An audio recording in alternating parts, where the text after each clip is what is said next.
Now, the lack and importance of secure truck parking in EMEA makes this an ongoing and major focus of TAPA EMEA, supported by a growing number of leading parking place operators which are proactively embracing the association's parking security requirements to demonstrate their secure parking credentials. In an environment where action speaks louder than words, Truckparkings Rotterdam, based in Breda in the Netherlands, is a secure truck parking organisation operating 8 secure truck parking sites and 2 secure trailer parking locations. And I'm really pleased to say 7 of the 8 truck parkings are TAPA PSR Level 2 certified. And today we're going to be learning more about the reasons for secure parking shortages, the risk of further development delays, and the urgent need for change. And we'll be hearing how TAPA EMEA members can play an important role in driving increased security when parking heavy goods vehicles. So to do that, please welcome our next speaker, Ton Barten. Ton is co-owner and director of Truckparkings Rotterdam. Ton, thank you so much for being with us, and thank you. Over to you. Okay. Thanks that I can speak to you all with regards to secure truck parkings.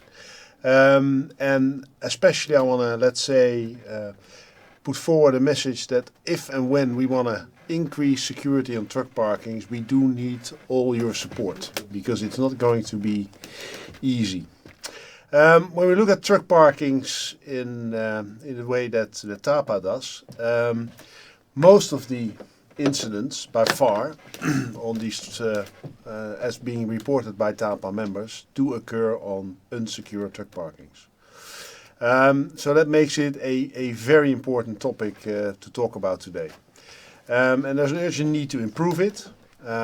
We need to improve the security measures on all the existing truck parking. We need to make sure as TAPA that we know where those secure sites are, so we can plan them and use them where and if feasible. And of course we need to support new truck parking areas.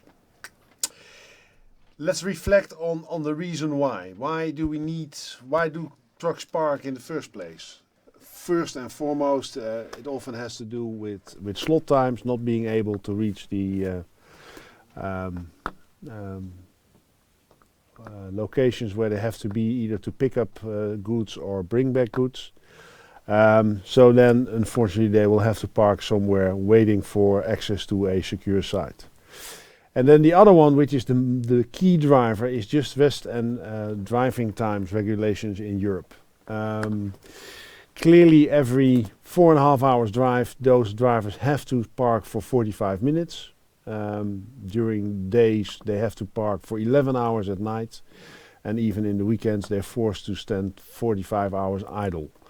There's no way that they can play around with that. It's all being reported in their onboard machines. It's reported for a period of at least 28 days, and soon that period will be brought up to 58 days. And please bear in mind that if they make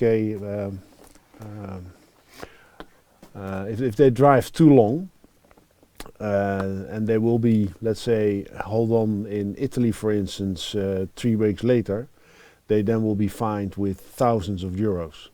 So it's very, very important for them to just set the truck idle if and when rest and driving times are there. So that's something we cannot avoid. The demand for truck parkings as such throughout Europe are increasing. When you talk about the numbers, roughly you can say that 1% of economic growth will mean that we have 1.8% of additional road transportation.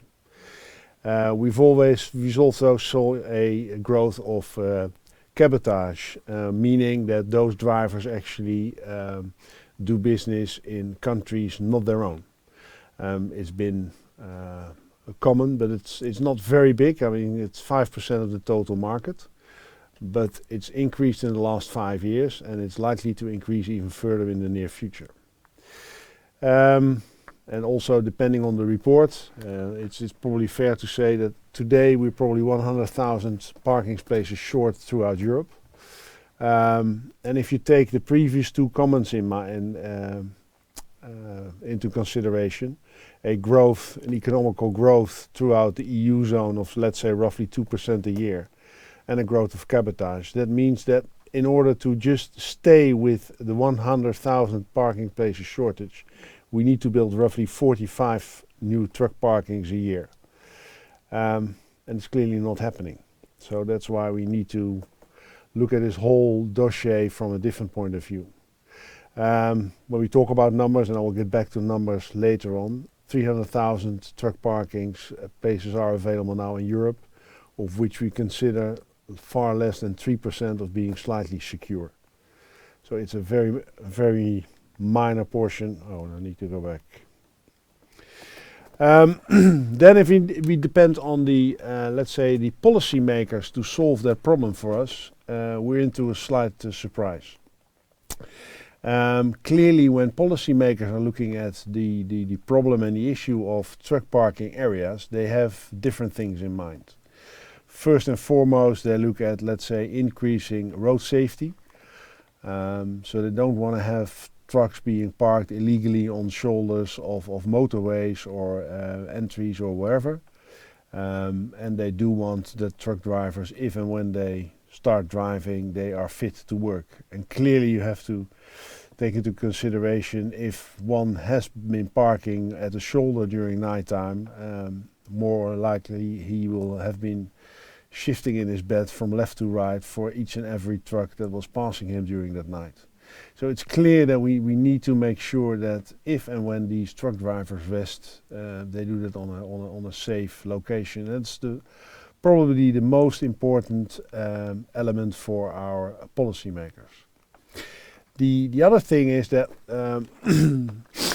we also feel that the policy, or let's say that the working conditions for drivers need to increase throughout Europe. And that's also coming from a shortage of truck drivers. When we look at IRU has recently launched a report on that, we then see that we are probably at this point in time 425,000 truck drivers short in Europe, which is roughly 10% of the total we need. So 1 out of 10 trucks potentially would be idle because of a shortage in truck drivers. The average age of the truck driver is now 47 years old. And we would like also female drivers and other drivers to come back to the market. And in order to do that, we need to have improved working conditions. The other thing that policymakers will consider if and when they talk about truck parking areas is that they would like to, let's say, improve the attractiveness of certain regions for investments in logistical sites. Another element which clearly will come to mind if you talk about politicians is the reduction of nuisance to the general public of trucks being parked illegally.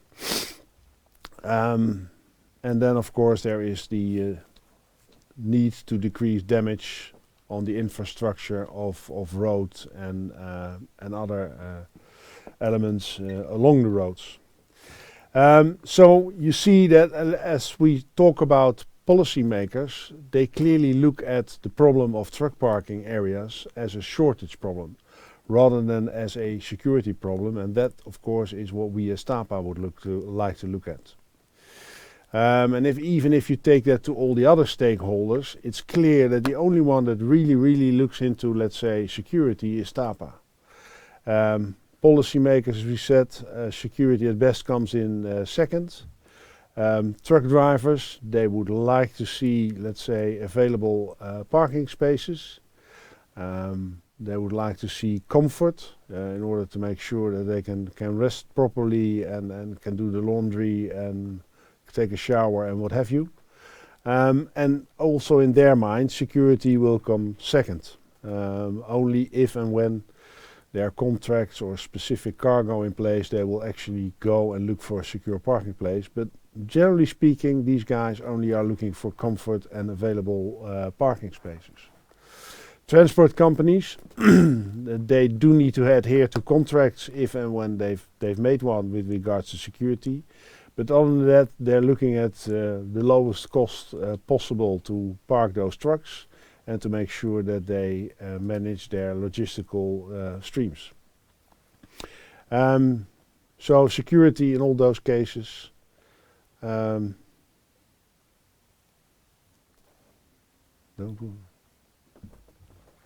sorry. Okay. I have to get a slight correction here for the image. Okay. The other thing is that, let's say, the consultants that are advising governments and other bodies are primarily looking at different income models. They're looking at booking platforms, they're looking at subsidies and advising. And in all those cases, I would say that creating parking spaces is far more important than just looking at security. For TAPA, as said, it's completely different. We do look into the security, and that's also where we have a role to play. And then just, let's say, a few other numbers. Currently we have, as I said, 300,000 parking spaces available in Europe, out of which probably less than 100 truck parkings we could consider as being secure. So it's a significant minority, given the fact that you then end up with 2,900 parking areas that are not considered to be secure. And that's probably also where we should look at as TAPA, because that's where we should make a difference as a team in order to see if we can improve those 22,900 sites. There is a shortage of now roughly 100,000 parking spaces, and that shortage is just increasing.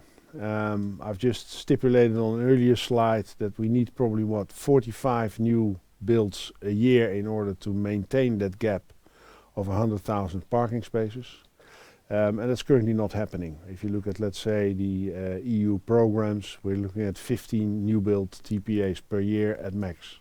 So there is a shortfall there as well, and we cannot expect just the market to solve the problem. The problem will just increase. And then if you look at the total investment that we need to close the gap, it's probably fair to say that we look at a 2.5 billion euros investment, which is needed to create 1,000 or more parking spaces. If you look at the most new builds that we've seen, they would roughly indicate that an individual parking space will cost us 25,000 euros. So all in all, it's not looking very positive, and we need to go to a different approach.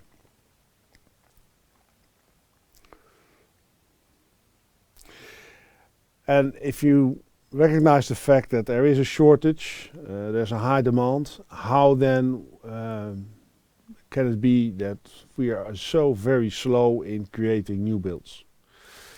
Well, clearly there are a number of reasons for that.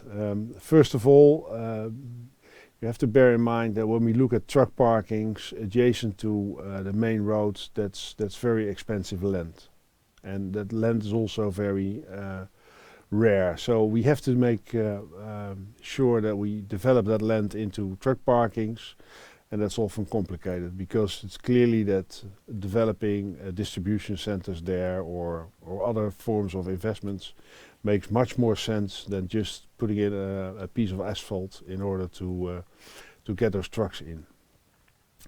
Funding is also very difficult, so in order to finance those locations, that's a complicated one. I will later focus on let's say, operational cost and capex. But this is a very competitive industry, and I'm not sure with all the numbers in the EU, but if you look, for instance, at the Netherlands, we will find that a transport company will have a margin of anywhere between 0 to 3% of their turnover. And the parking itself, just paying a fee of 20 euros would roughly take out 2% of that result. So it's a very, very competitive business, and it's very complicated to find people that are willing to put a lot of money in that in order to let's say, be convinced that it makes a decent profit. And in all fairness, most truck parkings, albeit them being, let's say, full, will find it very difficult to make ends meet, and I will get to that later on as well. And if you look at, let's say, EU programs, because there are CEF calls and whatever, You can get up to 20% of the investment, but given the fact that land and commercial buildings are excluded from that, at the end of the day, that's only a 10% subsidy that can be obtained by truck parking operators to build a new site. So it's a very complicated one, and the funding as such is also a major issue. And then, of course, we do have to deal with zoning and permitting and whatever. And on top of that, although I will not focus on that today, but let's say the other fuels and sustainability will also come into play with regards to truck parkings, and they also most likely will delay, let's say, development of new sites.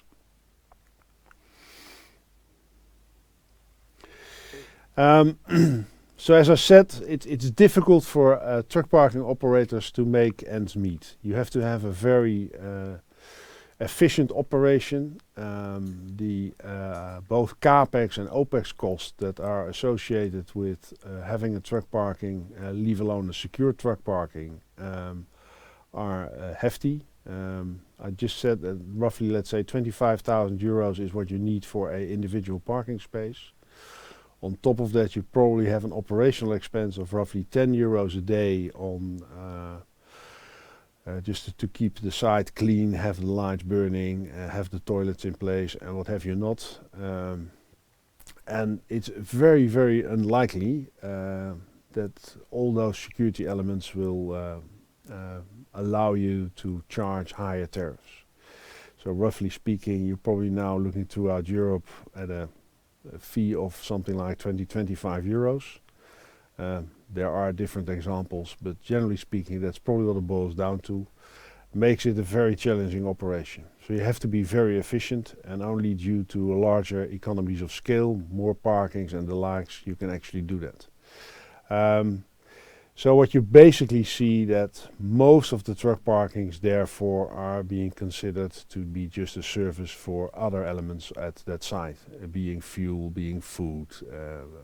That's then the main objective of these operators, and they just have parking as a service. And therefore also, let's say, reluctant to invest that much into security, because that security then also is a service, and they find it difficult to get some money from that.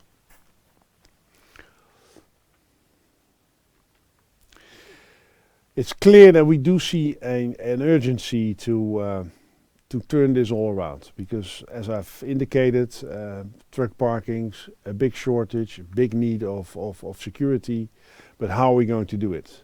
Because clearly if we just leave it the way it is, it's very unlikely that the problem will be solved just by governments or individual parties that will invest in it.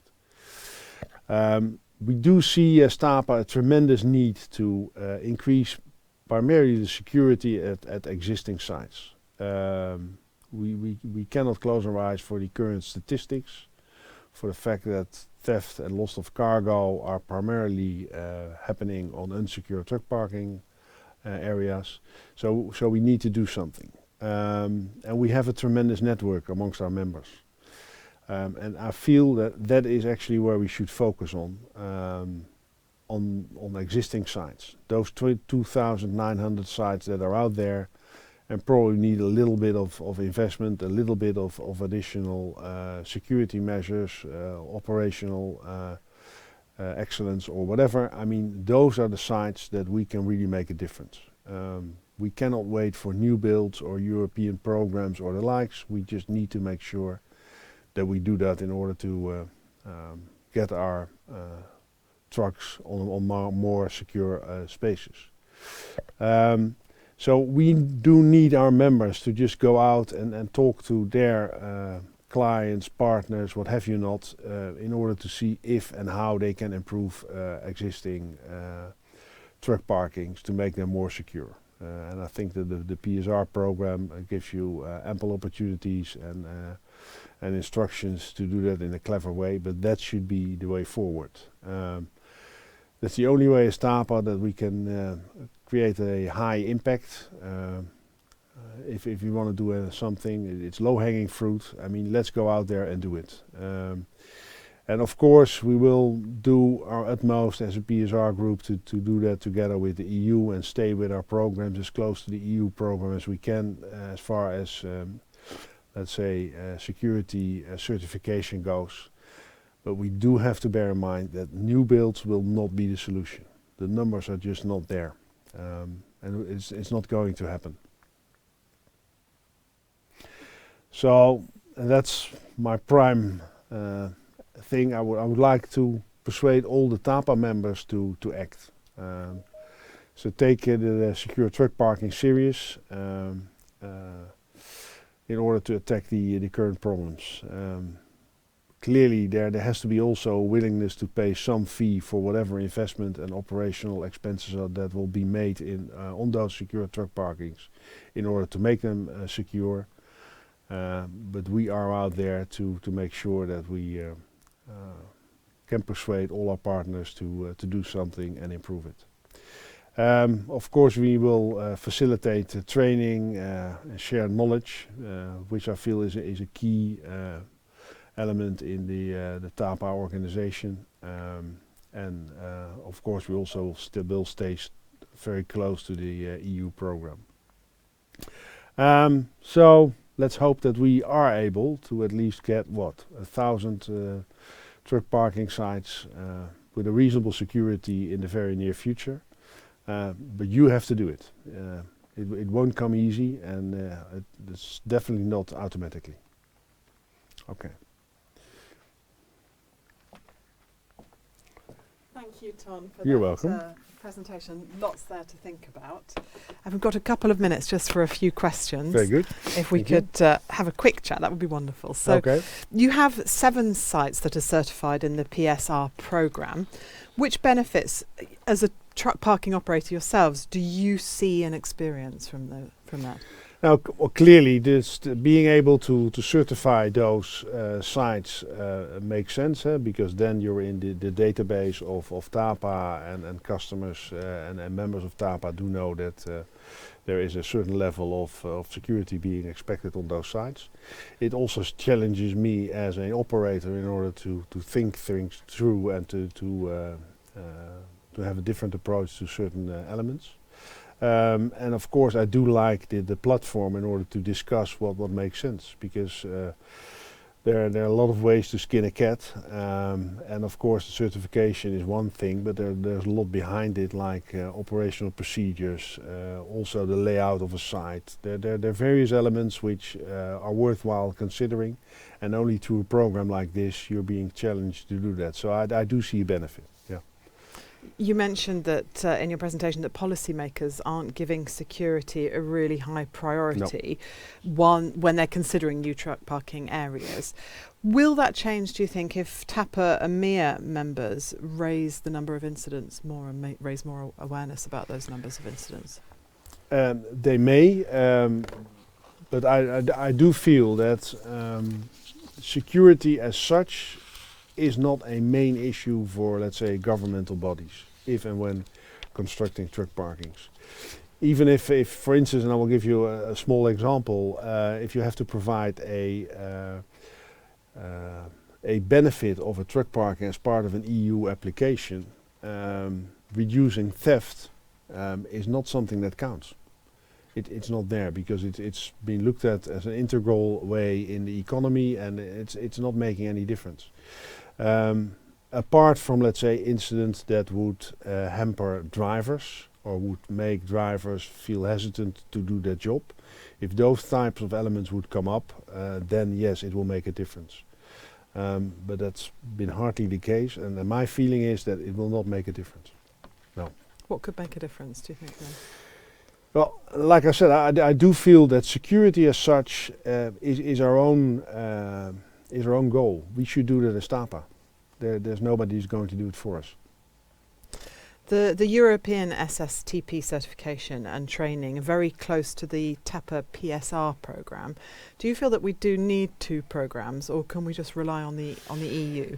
I do feel that we need 2 programs, and I'm a very clear advocate of this, because I do feel that the element of security is something that's ours. That's TAPA and EMEA. Clearly, the EU will create a growing wish list on what should be on those truck parkings, and that's normal and completely understandable, and they're right. They will talk about EV charging of trucks. They will, let's say, make more and more things necessary on those truck parkings, but they will all deviate from our main challenge, which is getting security on those sites. So I do feel that we should stick to our own program and have a lesson to convey. Yeah. And just finally, you talked a lot about the significant shortage of parking areas throughout Europe, and the need as well to build on existing infrastructure. There's a huge demand, but why is it so difficult to create a good business case and attract various investment parties? Well, like I just explained, I mean, we have to bear in mind that the logistical business is a type of business that looks at costs and reducing cost and reducing cost and reducing cost. It's a very tough business environment. So those are our customers, people that are looking at reducing cost while on the road. And like I said, for instance, in our country, it's an 0 to 3% margin for transport companies. And if you have on a daily basis a truck would cost you, let's say, roughly €1,000, if you then have to add another 20 or 25 euros, the profit is down the drain. It's not completely true what I'm saying, because you certainly, let's say, security has a merit in itself, and it should be pushed forward to other people's in the chain. But it does reflect why it's a complicated type of business. And the margins and the trucks on the PPO, on the truck parking operators, are also very slim. So it's a very, very tough environment, and that makes people hesitant to invest on a large scale there. And just finally, actually, before we finish, you are calling on TAPA EMEA members to act. Yeah. If there's one thing, like a final message you could say to them that you want them to go away and do today, or the one thing that they must take away from your presentation, what would that be? Well, please take your own responsibility. Use your network to improve secure sites. We have all the means for it. We have the trainings. We have everything. Please do and act on yourself, because nobody else is going to do it for you. Tom Barten, thank you so much for You're more joining than us welcome. and for all that information. Lots for the members to take away with them. Thank you. Thank you. Oh.